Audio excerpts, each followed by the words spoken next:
देखिए, हमारे बीच में हमारी माँ जी हैं और ये विगन में लगभग 1 महीने से आ रही हैं। आज हम इनसे जानेंगे कि इनको क्या यहाँ पर आने के बाद यहाँ पर फ़ायदा मिला है। ठीक है, नमस्ते माँ जी, नमस्ते बेटे। कैसे हैं आप? बहुत अच्छे हैं बेटे। जब माँ जी आप विगन में आए थे, तो क्या-क्या परेशानी लेकर आए थे? मेरे एक तो पैर टूटा हुआ, उसमें रॉड डली हुई है। उसके जी, ऊपर ऑपरेशन के बाद वो खून इकट्ठा हुआ, पता नहीं मांस का गदला इकट्ठा हुआ क्या नहीं हुआ, ये तो अंदरूनी चोट थी, मेरे को पता ही नहीं। और मैं यहाँ थेरेपी लेने लगी, बहुत से कहते हैं मेरे घुल गया, पता ही नहीं चला कि वो किस नस में गया। और भी मेरे पेट को भी लेके लोग बाग कहते थे क्या आंटी आप डिलीवरी करोगी। मेरा पेट भी काफ़ी बड़ा हुआ था, मेरा पेट भी लेवल में आ रहा है। मेरे पैर सुन्न हो जाते थे, मेरे पैरों का सुन्नपन भी कम ख़त्म होता जा रहा है। मेरे को बीपी नींद की ये सब शिकायतें थी, वो भी मेरी कम से कम होती जा रही है। आप पहले नींद की गोलियाँ ले रहे थे? मैं काफ़ी नींद, आज मेरे को 30 साल हो गए नींद की गोली खाते खाते, मगर अब मेरी नींद की गोली भी बहुत कम हो गई है, ना के बराबर। पहले मैं दिन में 3 लिया करती थी, अब मैं दिन में 1 भी नहीं लेती हूँ। और उससे कहते हैं अब मेरे को उसके बगैर ऐसी आदत पड़ गई है कि मैं नहीं भी खाऊं तो मेरे को बेचैनी नहीं होती। पहले मैं नहीं भी खाती थी तो मेरे को पलटी आना, खाना ना खाना, ऐसा कुछ होता था। अब मेरे साथ ऐसा कुछ भी नहीं होता है। आंटी आप जब आए थे, तो आपकी रीढ़ की हड्डी में भी काफ़ी मेरी परेशानी थी? रीढ़ की हड्डी झुक गई थी, मेरी कमर झुकने लगी थी, ये समझो कि मैं सीधी होके चल नहीं पाती थी।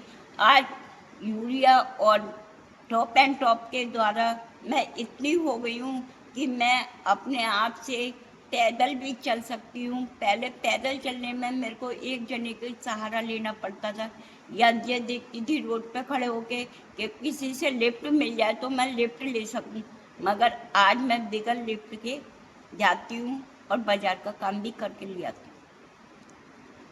मैं एकदम ऐसे चलती थी, ऐसे हाथ रख रख के, और उसके बाद में आज मैं टॉप एंड टॉप के द्वारा ऐसे चलने लगी हूँ जैसे मेरी रीढ़ की हड्डी में कोई प्रॉब्लम ही नहीं है। और उससे कहते हैं मुझे यहाँ आने से काफ़ी आराम मिला है और मेरी रीढ़ की हड्डी भी सीधी होती जा रही है। 1 महीने के अंदर मेरे को इतना आराम मिला है जिसका कोई जवाब नहीं। आंटी आप हमारी थेरेपी के बारे में क्या कहना चाहेंगे? मैं कहना चाहूँगी जो इंसान नहीं भी आता है वो आने का कष्ट करे और थेरेपी लेने का आनंद है, जिससे उन लोगों को भी पता चले कि हम लोगों को क्या परेशानी है। जो मेरी परेशानियाँ थी वो मेरे को काफ़ी दिनों से थी, और यहाँ मेरे को 1 महीने आने से मेरी बीमारियों में काफ़ी सुधार आता जा रहा है। और जो मैं नींद की गोली, रीढ़ की हड्डी में दर्द होता था उसकी गोली लेती थी, अब मैं कोई भी गोली नहीं लेती हूँ। आंटी जी एक बार सबको अपनी उम्र बता दीजिए, कितनी उम्र है मेरी आपकी? उम्र है 65। 65 आंटी की उम्र है। आंटी किसी अगर डॉक्टर के पास आप जाते अपनी रीढ़ की हड्डी की परेशानी लेकर जो झुकी हुई थी, तो क्या लगता है डॉक्टर क्या बोलता आपसे? पहली बात तो मेरे को डॉक्टर ज़्यादा से ज़्यादा ऑपरेशन बोलता। मेरे पैर का ये घोंटू है, उसके ऊपर अभी भी मैं सीधा नहीं कर पाती हूँ जिसमें रॉड डली है, जी। मगर आज ये है कि मैं चल पाती हूँ। ना मेरे को वैद्य की ज़रूरत पड़ती है, ना किसी एक दूसरे की ज़रूरत पड़ती है, मैं अपने आप अपना काम स्वयं करती हूँ। और मुझे टॉप एंड टॉप से बहुत फ़ायदा मिला है। आंटी जी घर में अकेले हैं, है ना आंटी हाँ जी? मैम, मैं घर में अकेली हूँ, मेरे बहू बेटे हैं, उनको मेरे से कोई मतलब नहीं है, वो ऊपर रहते हैं। 2 नाती और नातनी भी हैं, 2 बच्चे भी हैं उनके। जी। आंटी जी अपना सारा काम खुद से अकेले करती हैं, इसीलिए आंटी का स्वस्थ रहना बहुत ज़रूरी है। और आंटी आपको कितने समय विघन का पता चला, कितने समय पहले?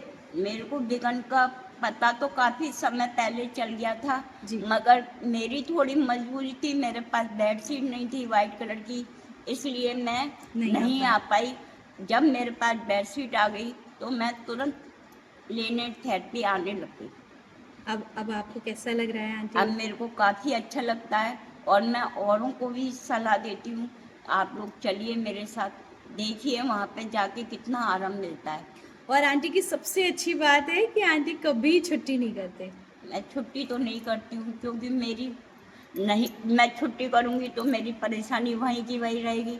अगर मैं छुट्टी नहीं करती तो कम से कम मैं स्वास्थ्य तो मेरा अच्छा रहता है। चलिए आंटी, थैंक यू आंटी, और ऐसे ही आप आते रहिए।